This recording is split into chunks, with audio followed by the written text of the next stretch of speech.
இல்ல அதிமுக மேல நீங்க வந்து ரொம்ப ஒரு தீவிரமான பற்று வச்சிருக்கிறீங்க இல்லையா? அந்த இயக்கம் இருக்கணும், உடைஞ்சிறக்கூடாதுன்னு நெனைக்கிறீங்க. மீட்பு குழுலாம் அமைச்சீங்க. இப்ப அதிமுக 2ஆக உடையும். அதற்கு பாஜக காரணமாக இருக்கும்னா, அந்த பாஜக பக்கம் ஓபிஎஸ் இருக்காரு. அத எப்படி ஏத்துக்கிறீங்க? 2 விஷயம் நீங்க. அரசியலிலே என் கட்சி என்னை நீக்கிவிட்டது. அல்லது என் கட்சி ஜனநாயகத்திற்கு மாறாக என்னை தூக்கி போட்டு விட்டது என்று சொன்னால், நான் காவியை கட்டிக் கொண்டு போய் என்னை கட்சி அனு அ அனு வெளியே அனுப்பிவிட்டது. நான் அரசியலிருந்து போகிறேன் என்று சந்நியாசம் போய்விட முடியாது. இல்ல என் காவி கட்டுனாரு இல்ல ஓபிஎஸ். இருங்க. அது காவி என்று அவர் அதிமுக வேட்டியை கட்டவில்லை. அவர் இறை வழிபாட்டின் மீது நம்பிக்கை இருக்கிறது. காவி என்பதை பாஜகவின் அடையாளமாக மட்டும் நீங்க எடுத்துக்கொள்ளக் கூடாது.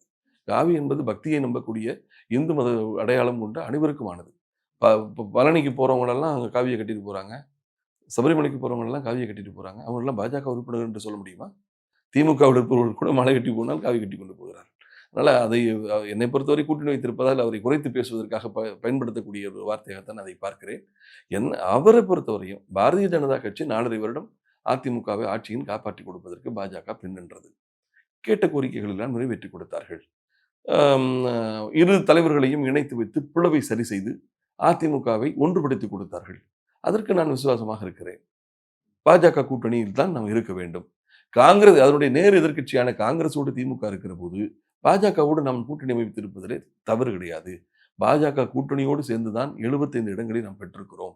இல்ல அதிமுகவை பிளக்க நினைக்கிற பாஜக. அது ஆ, இருங்க நான் என்ன ஆ. கேட்கிறேன்னா, நான் சொல்றேன். இது என்ன நான் சொல்ல வரேன்னா, நீ உன் இடத்தை தக்க வைத்துக் கொள்ள தவறுகிறாய்.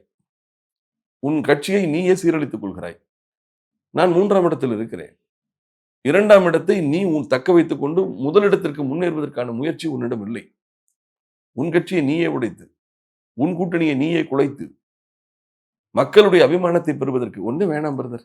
இப்போ அதானியோட பிரச்சனை நடந்துட்டு இருக்கு. அமெரிக்காவுல ஒரு நீதிமன்றத்தில் அ முன்னெடுக்கப்பட்ட விவகாரம் தமிழ்நாட்டினுடைய மின்சாரத்துறைக்கு கூட லஞ்சம் கொடுக்கப்பட்டது என்கின்ற ஒரு குற்றச்சாட்டு எழுந்திருக்கிறது.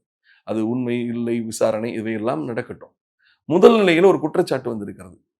அத்தனை கட்சி தலைவர்களும் கருத்து சொல்லிவிட்டார்கள். எடப்பாடி ஏன் சொல்லல? அவர் தானே எதிர்க்கட்சி தலைவர். திராவிட முன்னேற்றக் கழகம் தொடர்ந்து வெற்றி பெறுவதற்கு ஏதுவாக அதிமுகவை பிளவுபடுத்திக் கொண்டு